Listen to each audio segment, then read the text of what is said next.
नमस्कार, न्यूज़ 18 के digital platform पर आपका बहुत स्वागत है। मैं हूं आपके साथ अंशिका पाठक। कर्नाटक के धर्मस्थल मामले में एसआईटी ने एक बड़ा एक्शन लिया है। दरअसल सफाई कर्मचारी ने आरोप लगाते हुए कहा था कि धर्मस्थल में पिछले 2 दशकों से कई हत्याएं, बलात्कार और शवों को दफनाने की घटनाएं हुई हैं।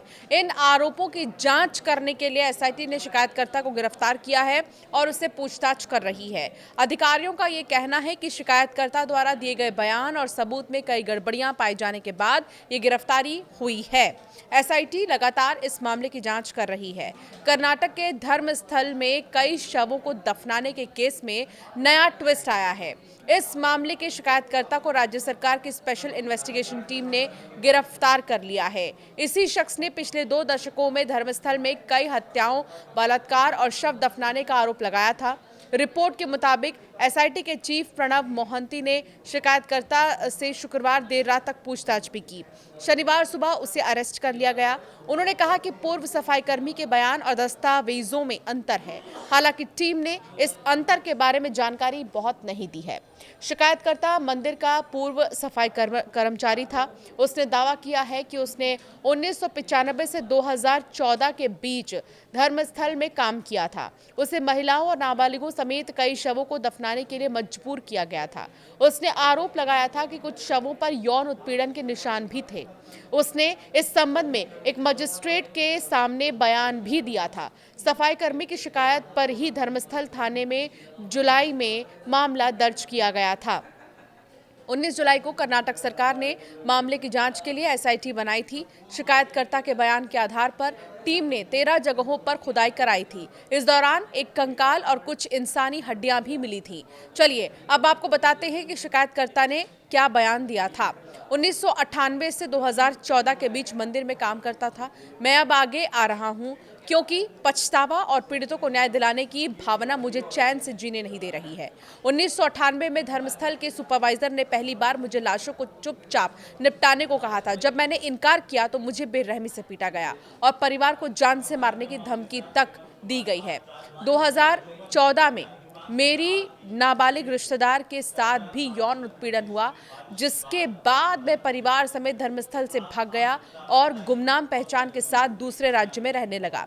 आरोपी धर्मस्थल मंदिर प्रशासन से जुड़े बेहद प्रभावशाली लोग हैं जो विरोध करने वालों को खत्म कर देते हैं।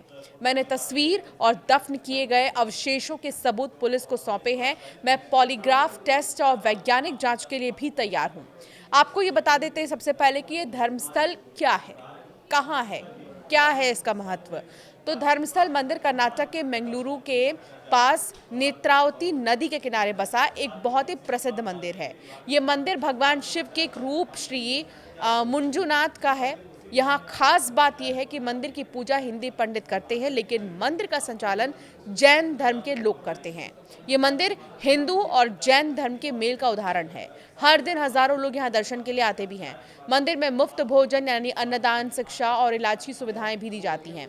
जुलाई में तब बवाल मच गया था जब चेन्ना एक खोपड़ी लेकर थाने पहुंचा था। वहां उसने सनसनीखेज दावा किया कि उसने कर्नाटक के दक्षिण कन्नड़ जिले के एक गांव में सैकड़ों लाशें दफनाई है। इनमें कई युवा लड़कियां भी थीं जिनके साथ पहले यौन शोषण हुआ था।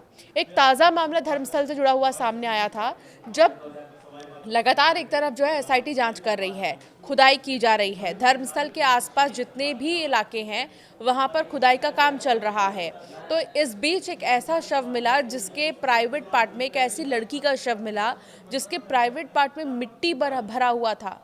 और ये इसीलिए भरा हुआ था, शिकायतकर्ता का ये कहना है कि डीएनए टेस्ट में ये ना पता चल पाए कि आखिर किसने उसका रेप किया या फिर उसके साथ क्या हुआ, सिर्फ इसलिए इस तरह की हरकत की गई है। ये तो सिर्फ एक मामला है, ऐसे कई मामले सामने आए, ऐसे कई केसेस सामने आए हैं जहां पर महिलाओं की हड्डियां, महिलाओं के कुछ बॉडी पार्ट्स, इस तरह की चीज़ें मिली हैं। सफाई कर्मी जिसने इस पूरे बात का खुलासा किया है, उसने ये तक भी बताया है कि खुद उसके रिश्तेदार से कई ऐसी लड़कियां हैं जिनके साथ ऐसा हुआ और मजबूरन उसने उस वक्त कभी कोई आवाज़ ही नहीं उठाई। हालांकि जब लगातार ज़रूरत से ज़्यादा, लिमिट से ज़्यादा हो रहा था ये सब, तब उसने जाकर जब आवाज़ उठाई तो उसकी पिटाई कर दी गई और गांव से वो रातों रात वहाँ से अपने परिवार के साथ चला गया। जो भी आवाज़ उठाने की कोशिश करता था उसकी आवाज़ दबाने की कोशिश की जाती थी, मारना पीटना इस तरह की चीज़ें होती थी, धमकाना ये सब होता था। लेकिन अब एसआईटी क्योंकि इस पूरे मामले की जांच कर रही है तो ये देखना होगा कि इसमें और क्या कुछ बातें सामने आएंगी। लेकिन मौजूदा समय में एसआईटी ने फिलहाल जो शिकायतकर्ता है उसे ही अरेस्ट किया है, उससे पूछताछ की जा रही है। लगातार पूछताछ के बाद ही ये पता चल पाएगा कि और क्या कुछ बातें हैं जो अभी सामने आना बाकी है।